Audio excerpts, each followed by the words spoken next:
So there's a lot of claps. All right. Here with Bob, Nanna here today. And Gates, but they're not. They're around. But, yeah. They're loading my suitcase into the van right now. Yeah, slaves. Takes off about 6 of them. It's a big suitcase. It's a big suitcase. Lots of clothes. Yeah, Bob, you just played some stuff from the city on film. Correct? Sure did. And it was awesome. I loved it a lot. You think? No. Yeah. Thank you so much. You think? So, you've been in many bands over the course of history. I popped you up on the Wikipedia. Oh, yeah? Yeah. And then I was like, oh, you did just play with Captain Jazz back in the day. Sure did, yeah. See? That was one of my first bands, yeah. So, not Captain Jazz. Friction. Let's go through the saga of the stuff. How deep do you want to get into this? Oh, well, keep going. Where are you from? Chicago. Chicago? Yeah, born and raised and still there. Still there? The only time I wasn't in Chicago was when I was in Champaign, Urbana for school for 4 years. Oh. What'd you go to school for? Communications. The deal was my parents said, and at this point I was already touring a lot, they said, we don't care whatever you do with your life, just finish school. Yeah. And so as soon as I graduated, and then the next month Braid went on tour forever. That's awesome. And we haven't stopped, or I haven't stopped yet. So how young were you? How young were you when you started playing music? Pretty young. I started playing drums. My first show, I actually looked this up the other day. It was August 11th, 1990. Yeah. Yeah. I was 1. You were 1? Yeah. Some people in the room weren't even born. Yep. Some of these camera guys. But yes, that was the first actual show I played in front of people, and like I said, playing drums. Yeah, playing drums. That was a band called Slap Happy. Yeah.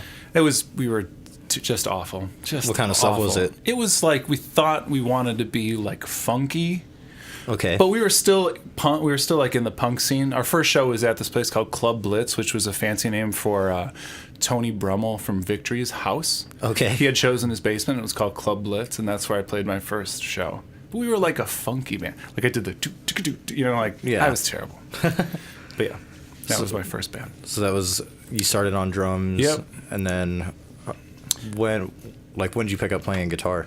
After Slap Happy, I was in that band Friction, and that was the first like serious band I was in, playing drums and singing, which is no fun at all. Yeah. But we were able to do a lot of touring with that band and put out an actual record, which is cool. I started playing guitar when I went to college because I didn't feel like I could bring my drums with me because you have to stay in the dorms for when you're a freshman and sophomore. Plus, you got to look cool on the quad. I didn't know all the things. But it's college. You could look cool on the quad with your drum circles and stuff and whatever. But no, the drum circles. I didn't know if there was any place I could put it. So a girlfriend's dad was just like, here, take my old guitar. And it was I even forgot what brand it was, but it was total shit. And I said, cool. So I thought I would start learning some chords and learning how to play guitar so that I was able to still be in a band once I went to school. And that's where Braid started. When you were in college? Correct. 1993. 1993. So how was Braid started in 93, and then you said Friction was before that? Correct, yeah. How long were you like in Friction before Braid started? Friction's first show was in 91. Okay. So, and there was some overlap too. Friction was around still for a year and a half once Braid started. Once Friction started. Yeah, Friction broke up probably in the end of 94, the beginning of 95, which is when Braid put out our first record, and then Braid started touring pretty much full time. So when you guys did the split with Captain Jazz with Friction, how did that come about? Did you like know any of those guys before or anything like that? Oh yeah, at that point I was living in the suburbs of Chicago. Okay, I went there when I was in high school, and there was an awesome scene in the suburbs that was better than the scene in the city. The city was more reserved for the bigger touring bands that were coming through, and not even like good touring. It was like metal bands and stuff, and that was fine and dandy. But like the real DIY community was in the suburbs, where there were like house shows, VFW hall shows. There was an all ages club near my house called McGregor's that was just famous for they had all ages shows on Sunday nights, and we would go to every single all ages show there. And side note, I saw Green Day there. Yeah, I was gonna say, you see anybody cool? Green Day was 1991. Like there were like 50 people there maybe. Yeah. And like Offspring played there and NoFX and stuff. And there was like, you know, we just went. We didn't care who was playing. We would always go. Yeah. This is just a what real you had to do long-winded way. on exactly. on Sunday. And it was a way for us to discover new bands, obviously too, and to see good local bands. The people that ran that club were really cool about letting local bands get on shows. Like my band Friction opened for Sam I Am there, which was cool. But the point is, it was this really close-knit community, and the Captain Jazz dudes were part of it. It was, Friction, Captain Jazz, Gage, Sidekick Kato was a band. Like there were a lot of bands that would Smoking Popes even were part of it, and that's awesome. Pretty fun. So that's how you met up with them, and then just playing the same house shows and becoming friends and becoming part of a community. And I played in a band with Tim Kinsella for a little bit called Sky Corvair. Cool. Yeah, playing drums. Yep. So what was the first band you played guitar in? When was like the first time you're like, I'm gonna do the guitar stuff? Well, it was when I went to school. Yeah, so and you were playing, so it was just Braid. Yeah, Braid. Yeah. Okay. What kind of stuff, like with Braid's first record, what were you listening to at the time? A lot of stuff. Like a lot of stuff. Yeah, when I was a freshman in college, I really kind of opened my head and ears to like whatever came at me, and I was really open to listen to anything and getting inspired by stuff and getting whatever motivated to do things. So, and I at the time it sort of worked out nicely because I barely could play the guitar, so it was easy for me, or it was helpful for me to listen to crazy stuff like some jazz stuff or some like heavier punk stuff or hardcore stuff to be like, well, how do they do that? Or, oh, that makes sense that they do this. And I was still no good, but at least I was sort of developing sort of a little personal style on the guitar. Yeah. And then Braid recorded our first album with a friend in town. He had a studio in his house, and so we sort of threw the kitchen sink at this first album that was 26 songs. And 26. Yeah, we just would go and record stuff whenever like we wanted to go hang out. Like he would buy beer for us because none of us were 21. And we would just hang out and like record music and practice at his house and drink beer and play drinking games and stuff. And that's how you wrote the whole first record. Yeah, pretty much. And it's a mess. The whole record. I mean, the record's pretty messy. There's a few good songs on it, but like for the most part, it's just kids having fun. Well, that's fun though. It is fun. Yeah. So then after that, was that Hey Mercedes was after Braid? Yeah. Was it? Yeah, Braid broke up in 1999 for the first time, and Hey Mercedes started in the year 2000. Okay. So what was the like when you went to Hey Mercedes, was that just like Braid was just kind of like fizzled out or something like that? Or well, when I said we like toured full time, there was more to it because especially in 98 and the beginning of 99, we were touring most of the year, and then when we would come home, we lived together in a house. So we just started being like, more aware of like our personal space and like being like, God, I gotta get away from everybody. Yeah. And just we weren't getting along. We were feeling like maybe we were like on the wrong path. We wanted to do different things musically and socially. Like we just started sort of like hating, being around each other. And so Braid decided to break up, but pretty soon after, we decided to start Hey Mercedes with 3 of the members from Braid, and then we another friend of ours played guitar at the time. So what was the goal with Hey Mercedes after Braid, where you're like, I want to do what? Yeah, it was no different. I mean, we just wanted to keep the momentum going. We did love being on the road.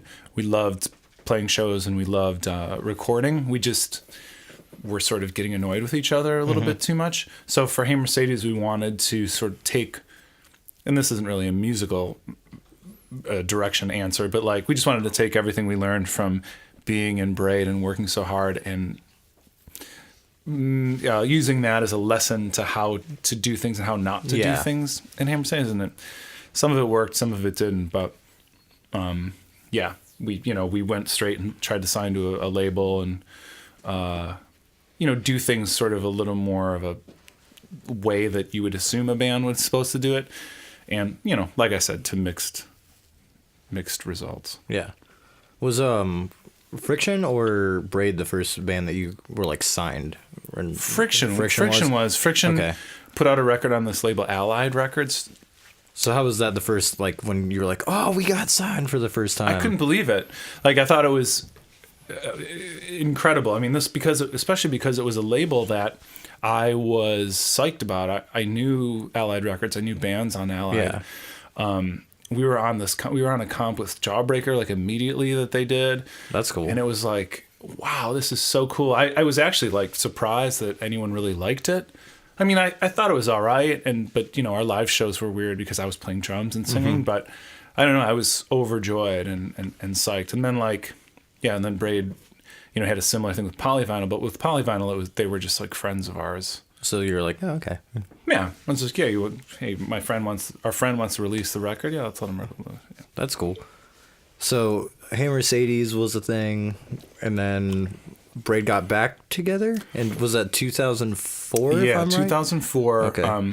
Braid, for our last weekend of shows in 1999, we had a camera crew that documented the whole thing, and they put out a VHS. And then when the DVD came out in 2004, we decided it would be fun to do a full tour. We did the U.S. and Japan, and how was Japan?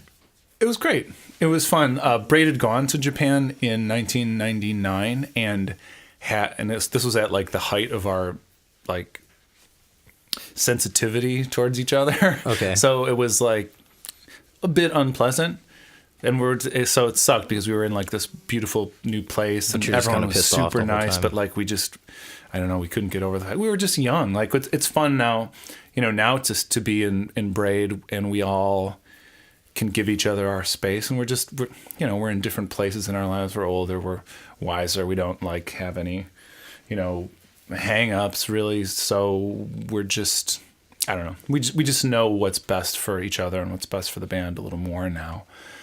But 2004 was it was a fun tour, but we sort of overdid it again. We toured the US for I think 2.5 months, and then we did Japan, and then we were like, all right, see you later. Yeah. same thing.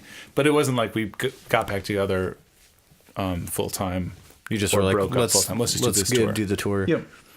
So when was it that you started doing the City on Film? Early. The City on Film started in around 1999. Okay, because I thought that I saw some overlap with everything. Oh, for sure.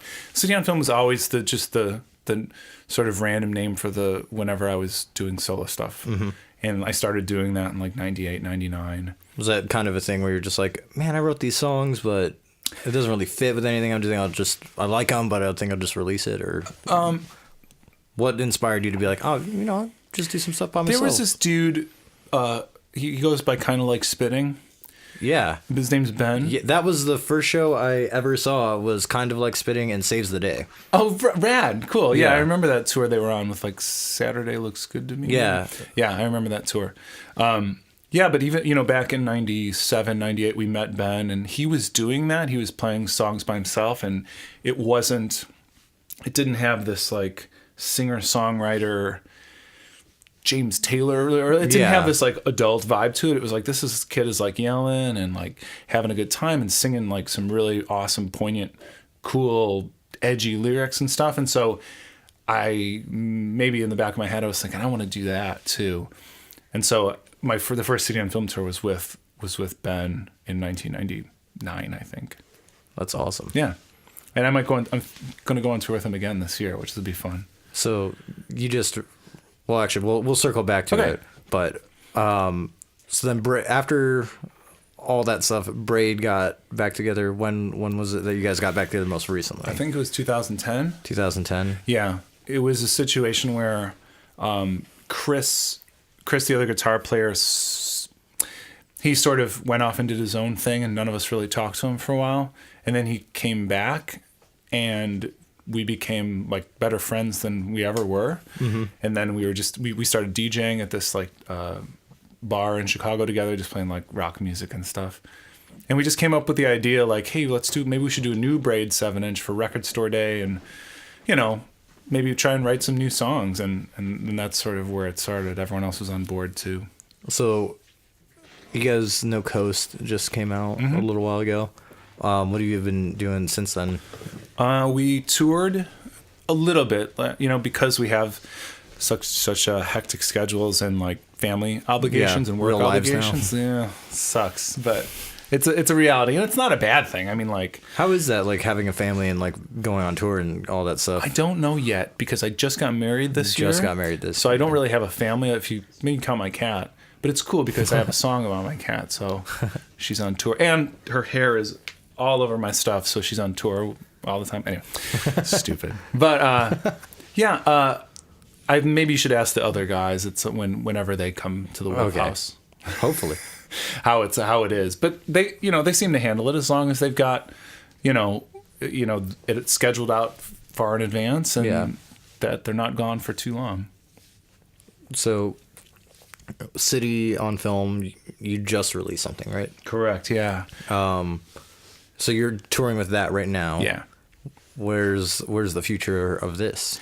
Well, it's like my solo. Like, how did this? Well, how did this album that you just came out? What was the big inspiration for it and all that? Yeah, all that jazz. In January of last year, I got laid off from my job. I was working at a place called Threadless for 8 years, and I got laid off. And I thought, well, screw it, I'll show them. I'll just I'll write another record, because No Coast was done already. Yeah. And I don't know. I had all this. I had all this like emotion, or like I had things I wanted to say, or I wanted to be like, I'm gonna take this negative and make it into somewhat of a positive to like spur my creativity. So that's sort of how it came about. But I also started this website called Downwrite, DOWNWRITE, where plug that right there. Yeah, for sure. We'll put it on the bottom of the screen. I hope you can. Right. Bob Nanna, downwrite.com. But it's at its core a custom songwriting website, so people can give me stories and inspirations, and then I can write songs for them. And I've done a bunch of them. I've done a lot of them since the site started, and we're getting a lot of new artists coming on and setting up their profiles as well. What's your favorite one that you've done so far with that? Is there like a favorite story you're like, oh yeah? I did one that was basically like, hey, I need this girl to break up with her boyfriend and go out with me. Okay. So you need to help me woo this girl away from her boyfriend. So I was like, all right. So whenever I did this song, Matt Pryor got one that was awesome. They were like, I want this song for my wife, because normally you get a lot of love songs. Yeah. But this guy was like, I want to get this song for my wife for my birthday. I want it to be about this fictional wrestler, and gave it this whole story about this fictional wrestler that was named like Lady R or something, who had like this crazy finishing move. It was like kind of a leg lock, and it was like this really insane backstory about this just fictional wrestler that gave up whatever she was banking or whatever and became this like superstar wrestler, and had like, and she's like, yeah, it's for my wife. So, and Matt was like, fuck, this is awesome. Like, he loved writing songs about them. Anyway, off topic, I suppose. But so a lot of actually the songs on the new City on Film record were sourced from Downwrite. Yeah, that's cool. Yeah. So what are you planning to do after this tour with City on Film? Tour more with City on Film, or Braid, or either? Well, Braid is looking to do Japan and Australia in the summer. Okay. But as far as City on Film goes, after this tour, I'm going to do the UK with Koji. Okay. And then in April, I'm going to hopefully do a full band tour with City on Film. That's cool. So when you record your stuff full band for City on Film, do you do all of it? Like, you track all the parts, or do you have people come in and play stuff? I have people come in and play stuff. Like, I don't play the drums too much anymore. But so on this new City on Film record, it's two guys, Kyle Geib and Seth Engel. Seth on drums, Kyle on bass. Both of them are in another band I play in called Lifted Bells. Yeah. So when did Lifted Bells start? Lifted Bells started... I've totally blanked on that. We just glossed right over it. About 2 years ago. I'm not going to announce it yet. we got some big news coming up. Big news coming up this year. It's just I need to constantly have like 3 or 4 things going at a time, or else I just feel like a total waste. I understand that. It just makes me feel good and accomplished or satisfied. I don't know. Yeah. Always got to stay busy, right? Yeah, for sure. So, would you have any advice for people watching? They're like, oh man, trying to come up and do stuff. You mean like play music or be in a band or whatever? I guess the advice would be to work really hard. Mm-hmm. I mean, and don't give up, and realize that if you want to, I mean, if you have the passion for it, working hard is like fun. Yeah. It's not always pleasant. Touring isn't always pleasant, and sometimes you got to get out of your comfort. In fact, a lot of times you got to get out of your comfort zone, but you just got to use it and hopefully make it a positive or a learning experience, and to make you a better musician, a better person, like a more, more educated. Like, I don't know. I've learned so much from doing this, and it's because I was lucky enough to have people that made me work at it. That's awesome. Well, Bob, thanks. You're awesome. Thanks so much for coming on the show. I very much appreciate it. Let me get that out of here. Oh. All right. Thanks, man. No problem. Thanks for having me. Yep.